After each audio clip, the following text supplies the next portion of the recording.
शहरों से बड़ी दूर एक श्यामनगर का गांव था। इस गांव में भोला नाम का लड़का किसान रहता था। उसकी पत्नी का नाम शांति था और उसका एक बेटी थी जिसका नाम श्वेता था। भोला बहुत गरीब था। उसके पास खेती करने के लिए भी पैसे नहीं थे। भोला ने सोचा कि पहले खेत की जुताई कर लेते हैं, इसके बाद बीज के पैसे किसी से उधार ले लेंगे। इतना सोचते ही भोला फिर से उदास हो गया क्योंकि उसके पास कोई हल भी नहीं था। उसने सोचा कि वह अपने दोस्त लाला के पास जाकर हल मांग ले। वह अपने दोस्त के पास गया और बोला, अरे दोस्त लाला, क्या तेरे पास कोई हल है? परा मुझे दे दो, मुझे आज जुताई करनी है। तभी उसका दोस्त बोला, अरे नहीं दोस्त, मैं तुम्हें कैसे दे सकता हूँ। मेरा हल भी कोई उधार पर ले गया है। अगर मेरे से संभव होता तो तुम्हें पक्का दे देता, पर तुम तो मेरे घर की स्थिति जानते ही हो। तभी भोला बोला, अरे हाँ दोस्त, तुम्हारा भी स्थिति मेरे ही जैसा है। इतना कहते ही भोला ने कहा, अच्छा ठीक है दोस्त, तो मैं चलता हूँ। फिर उदास होकर वहाँ से जाने लगा। तभी चलते चलते भोला रास्ते में थक गया। उसे बहुत प्यास लगी। उसने सोचा कि आसपास कोई नदी होगी तो मैं अपनी प्यास बुझा लूंगा। इसे जंगल में एक दादी माँ दिखाई दी।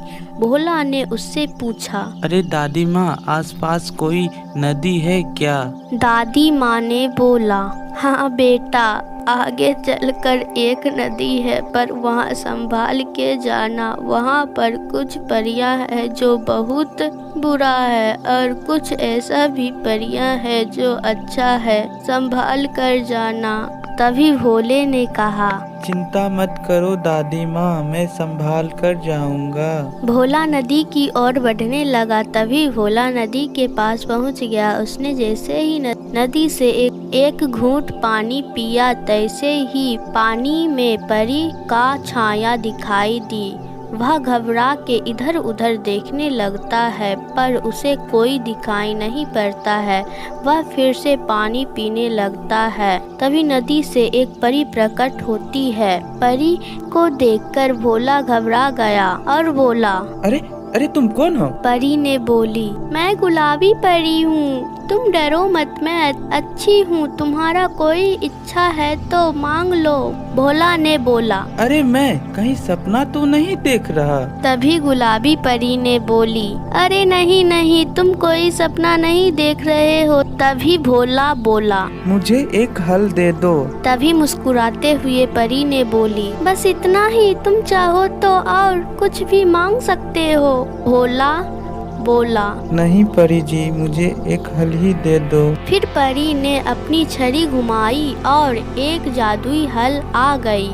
फिर परी ने पूछा, परंतु इस जादुई हल से तुम करोगे क्या? तो भोला ने बोला, मेरी घर की स्थिति ठीक नहीं है और मेरे पास कोई हल भी नहीं है जिससे मैं खेती बाड़ी कर सकूं। इसीलिए मैंने आपसे एक जादुई हल मांगा है। तो फिर परी ने बोली, जाओ, यह तुम्हारा खेती का काम अकेले ही कर देगा, तुम्हें कुछ करने की जरूरत नहीं है। एक बात और, तुम जब इस हल की जरूरत पड़ेगी तब तुम इसका नाम लोगे और यह जादुई हल तुम्हारे पास आ जाएगी।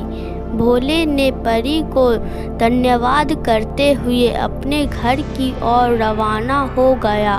भोला बड़ा खुश था, इसलिए जब वह अपने घर पहुंचा था, उसकी पत्नी शांति ने कहा, अरे श्वेता के पापा, आज आप इतनी खुश क्यों हो? तभी भोले ने बोला, अरे खुश क्यों ना हूँ मैं, शांति आज अपने हाथ खजाना लगा है। शांति ने बोली, क्या बकवास किए जा रहे हैं? तभी भोले ने सारी घटनाएं शांति को बताई। शांति ने बोली, चलो जी इसका इस्तेमाल करके देखते हैं यह सचमुच होता है या नहीं। भोले ने बोला, ठीक है शांति, चलो खेत में चलकर देखते हैं। भोला खेत पहुंचा और बोला, ए जादुई हल, मुझे तुम्हारी जरूरत है, तुम जल्दी आओ। तभी वहां पर एक जादुई हल प्रकट हुआ। तभी भोले ने बोला, ए जादुई हल, मेरे खेत की जुताई कर दो। जादुई हल ने वैसा ही किया, पूरे खेत की जुताई कर दी। यह देखकर शांति और भोला बहुत खुश हुआ। इस हल के सहायता से वही अपने दोस्त और गांव वाले को भी सहायता करता और उसके खेत भी जोत देता था। इसके कारण भोला का नाम गांव में बड़े लोग में आने लगा था। यह सब बात लाला तक भी पहुंची। लाला ने भी सोचा, मैं भी जाऊंगा और एक अपनी इच्छा बताऊंगा। लाला जब उस नदी के पास पहुंचा तो उसने भी वैसा ही किया। वहीं पर वह भी पानी पीने लगा। तभी उसे गंदी परियों ने देख ली और सब ने सोचा, चलो इसका सब कुछ छीन लेते हैं, उसको गरीब बना देते हैं। चारों परियों वहां जाकर ठीक वैसे ही किया। लाला का सब कुछ छीन लिया गया और वह बहुत गरीब हो गया। लाला जब गांव पहुंचा तो सभी गांव वाले ने उससे पूछा, रे लाला, तू भी गया था ना वहाँ पे, तेरा क्या हुआ? वह फूट फूट के रोने लगा। लाला ने बोला, अब तो मेरे पास खेती करने के भी पैसे नहीं हैं, मैं अब पैसे कहाँ से लाऊंगा? तभी उसका दोस्त भोला वहाँ पर आया और बोला, अरे लाला, तू चिंता मत कर, अभी तेरा दोस्त जिंदा है। मैं जब तक जिंदा हूँ तब तक तुम्हें कोई तकलीफ नहीं होने दूंगा। इतना सुनते ही लाला के रोने लगा और बोला, तू ही भोले ने बोला, सच्चा दोस्त है। धन्यवाद भाई, दोस्ती में धन्यवाद कैसा। इतना बोलते ही दोनों दोस्त लाला के खेत पर चले गए और भोला ने बोला, ए जादुई हल, तुम कहाँ हो? मुझे तुम्हारी जरूरत है। तभी जादुई हल आ गया और भोला ने बोला, तुम लाला की खेत की जुताई कर दो। जादुई हल वैसा ही किया। लाला का पूरा खेत जुताई कर दिया। उसके बाद लाला और भोला दोनों खुशी खुशी रहने लगे। समय की बात है, सीमा नगर गांव में कोई वंदना नामक एक लड़की रहती थी। वह पढ़ने लिखने में बहुत ही ज़्यादा तेज़ थी, लेकिन उसका घर का हालत बहुत ख़राब था। फिर वह एक दिन स्कूल जा रही थी, तभी उसको रास्ते में बहुत सारी लड़कियां दिखाई पड़ती है। वह सभी लड़कियां वंदना को चिढ़ा रहे थे कि ए वंदना, तू क्या पढ़ाई करने आई है, जा तू घर संभाल, उसी में तू अच्छी लगती है। हाँ वंदना, पिंकी बिल्कुल सही कह रही है, तू घर की ही काम कर, उसी में तू अच्छी लगती है। इतना कहकर सभी लड़कियां वहाँ से चली जाती है और रोती रोती वंदना स्कूल तक पहुँचती है। फिर वहाँ पर भी सभी लड़कियां उसको चिढ़ा रही थी। फिर उसके बाद वह क्लास चलती है और पढ़ाई कर कर जब घर की तरफ चलती है तो उसे रास्ते में एक मेकअप किट मिलता है। तब वंदना बोलती है कि अरे वाह, यह तो कितना सुंदर मेकअप किट है, अगर हम इसको चेहरे पर लगाएंगे तो कितना सुंदर लगेंगे ना, चाहती हूँ थोड़ा लगा कर देखती हूँ। तभी वह मेकअप किट के पास गई और जैसे ही मेकअप किट लगाई, वहाँ पर एक परी प्रकट हुई। तुम डरो मत वंदना, मैं एक परी हूँ, मेरा नाम है पीली परी। हम तुम्हारे लिए ही मेकअप किट छोड़कर गए थे। तुम जब इससे जो कुछ भी मांगोगे तुम्हें वह मिल जाएगा। और हाँ, यह किसी को पता नहीं चलना चाहिए कि यह जादुई मेकअप किट है। ठीक है वंदना, मुझे और किसी को भी जादुई मेकअप किट देना है। इतना कहकर परी वहाँ से चली जाती है और वंदना वे अपने घर की तरफ बढ़ती है और घर पहुंचकर माँ को सभी घटनाएं बताती है तो वंदना बोलती है, क्यों ना मैं इससे एक बड़ा कुछ मांग कर देखते हैं। तभी उसकी माँ कहती है, हाँ बेटी तू बिल्कुल सही कह रही है। तब वो मांगती है कि मेरा छोटा सा घर एक महल में बदल दीजिए, और पलक झपकते ही एक छोटा सा घर महल में बदल गया।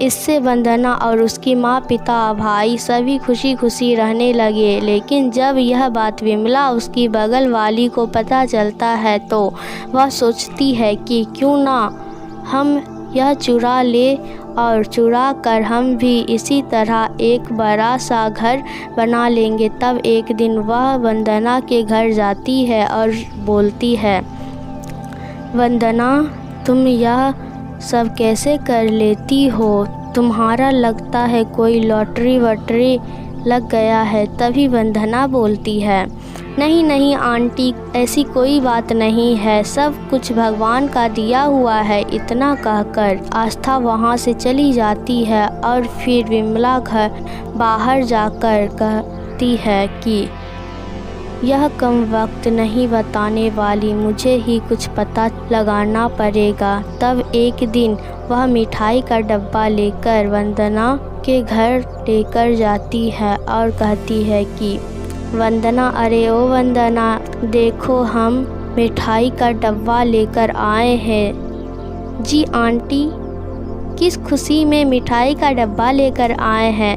तभी विमला कहती है, वो मेरी बेटी एग्ज़ाम में पास हो गई ना, इसी के खुशी में लेकर आए हैं, खाओ। तो तभी वह मिठाई खाती है तो वह बेहोश हो जाती है। उस टाइम उसकी माँ भी घर पर नहीं होती है, वह बाहर काम करने के लिए गई हुई थी। तभी वह जादुई मेकअप किट चुरा लेती है और घर जाकर बोलती है, हे जादुई मेकअप किट, मुझे यह झोपड़ी सा घर में एक बड़ा सा घर बना दीजिए। तभी पलक झपकते ही उसका छोटा सा झोपड़ी टूटकर बिखर जाता है और उसको घर में रहने तक के लिए जगह नहीं था। तभी वह वंदना की माँ के पास जाती है और कहती है, देखो ना बहनी, हम यह मेकअप किट से मांगे थे कि मेरा छोटा सा घर महल बनाने के लिए, और बना ही नहीं, और ऊपर से झोपड़ी ऊपरी सभी टूट गया। अब हम कहाँ रहेंगे? तभी वहाँ पीली परी प्रकट होती है और कहती है, हम जिसको देते हैं वही ही इस्तेमाल कर सकती है और दूसरा कोई नहीं। इसी तरह विमला को सबक भी मिल जाता है। इस कहानी से सीख यह है कि किसी की भी चीज़ चुरानी नहीं चाहिए।